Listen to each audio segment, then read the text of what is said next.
Namaste, namaskaram, vanakkam, namo namaha.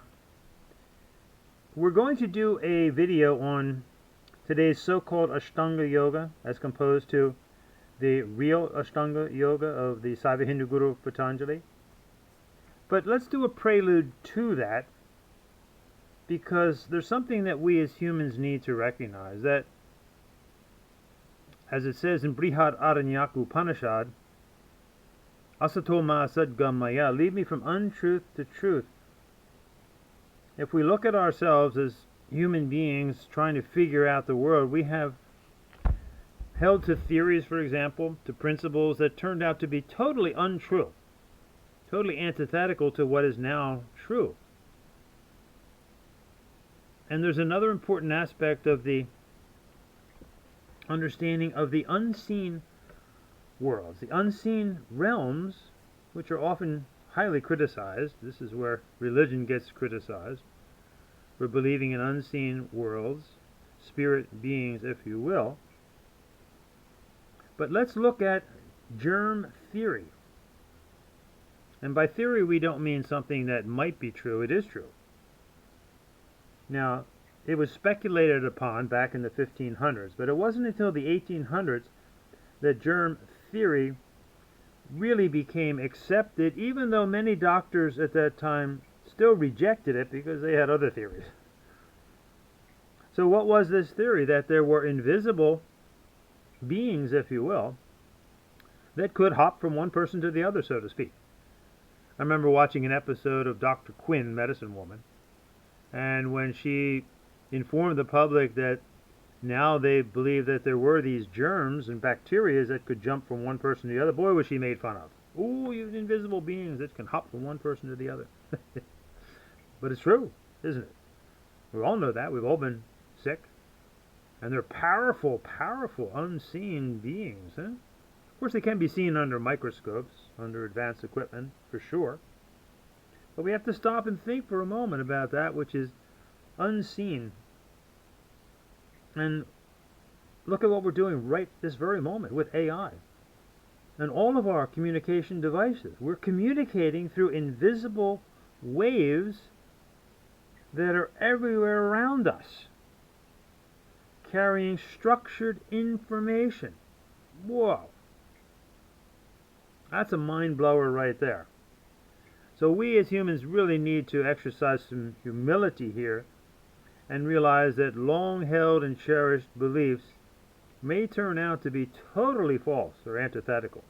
And that's what we're going to get to when we get to the so-called yoga of today, and especially the Ashtanga Yoga. But let's pause a moment and think about, for example, in the 20th century, it was considered that smoking was healthy. From the 20s to the 50s, it was promoted as beneficial. There were actually advertisements featuring doctors endorsing cigarettes. And the claim was that they helped digestion, relaxation, and throat health. You know, you can even watch reruns of the Beverly Hillbillies, and there's commercials there for Winston cigarettes. And actually, I remember when my mother was pregnant in the 40s, the doctor said, "Oh, have a cigarette to relax your nerves." But now what do we know that's true? Smoking causes lung cancer, heart disease, obviously addiction, premature death. So let's look at why we believe in these things, because authority figures emerge and reinforce the belief. Economic interests sustain it. Cultural normalization makes it feel unquestionably true. Something seen as healthy is actually extremely harmful.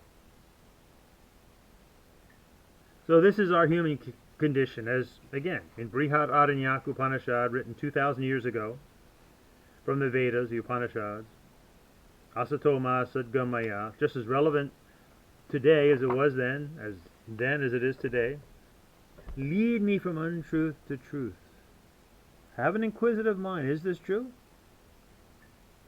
Certainly when it comes to today's yoga, which is obviously our focus because we're a Hindu ashram, true yoga is all about the Hindu religion. And you know, shockingly, per se, the Sanskrit Hindu word yoga has nothing to do with the physical body. Whoa. Smoking is healthy? Unhealthy? Which is it? Yoga is a Sanskrit word. Sanskrit is, by definition, the ancient Arya, another misused word, which means noble, language of the Hindus. It's a religious language. So therefore, the definition of the Sanskrit Hindu word yoga is yuj, atman, brahman, cha. To yoke, yuj, Y-O-K-E, to your atmana, which is the Hindu word for the inner essence, different than soul or spirit, because it's not the mind, and then to join to Brahman. And Brahman's not God. God's a Christian term for the, quote, one male creator being noun, unquote. Brahman is a neuter term for the greater forces of the provable energy, light, heat, which becomes the human emotion of bliss or love. Love is a warm experience. Hence, to use words, obviously, but we also have a beautiful shloka, Mauna Vakya Para Brahman. The supreme experience is what? Silent speech. That gets us out of trouble. We just keep our mouth shut sometimes.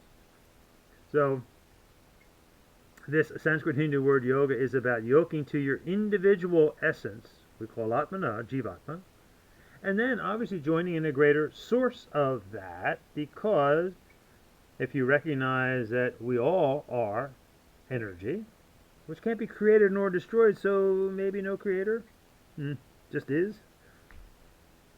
It's also light, and not only the inner light, which you can see, obviously, quote unquote, but also the feeling of lightness, joy, buoyancy, that inner youthful nature that should be there no matter what the physical age, and the love.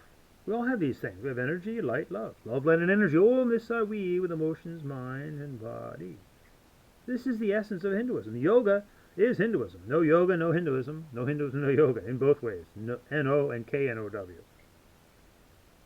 So now, the preface is very important here, because this is how Hindus are achieving this Atmadarshana, this realization of their inner essence, through the various yogas.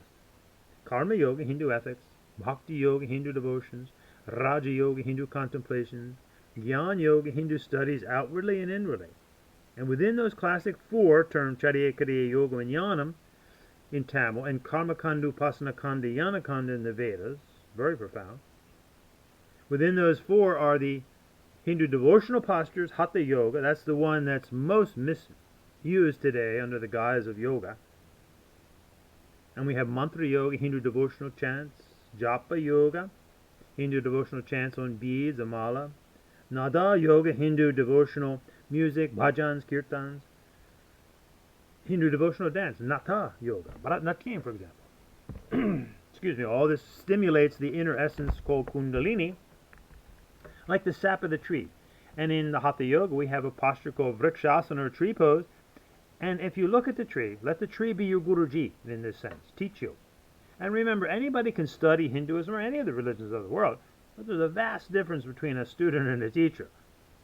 You wouldn't go, if you're not a Christian and not a Christian clergy, you wouldn't go to a Christian church and pretend to speak on Christianity to people. That's for Christians and those that are trained. That's what a pastor is, a priest, etc. That's true for any other religion. This is just rational, logical, and respectful. So, in the Hatha Yoga, for example, the Hindu devotional poses, we have Vrikshasana, tree pose, and just look at the tree. Let it teach you. In order to have a fully blossoming, fruit-bearing tree, everything has to be happening. You have to have strong roots, analogous to Karma Yoga, strong trunk reaching up, analogous to devotion, then branching out into the branches and the leaves and the flowers, the flowering of the spirit. In Raja Yoga, the royal yoga, so much goes on in the meditative experiences with the Kundalini and the chakras and the nadis and the Pingala and the Ida. All that's explored in Raja Yoga. And it culminates in the fruit of enlightenment. Jnana Yoga. In light we're meant to be. It's not a kooky term. In light we're meant to be. Uncover the inner light. We are that. It's already there. We just have covered it up.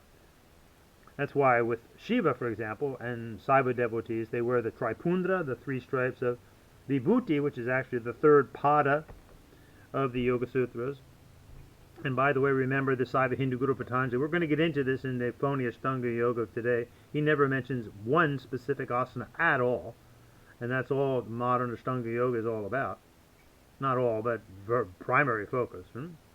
So the three stripes that Mahadev Shiva wears and Saiva Hindus wear of Vibhuti, which is beautiful because it's holy ash. And think deeply on this. We've taken what is the BS in our life and transformed it into a holy powder, holy ash. The clouds of ignorance, greed, anger, lust. That's what covers up our Atmana. You see, we don't get it. It's just uncovered.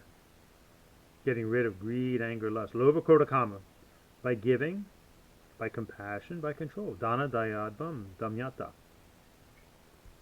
So, we're on a learning curve, aren't we, fellow humans?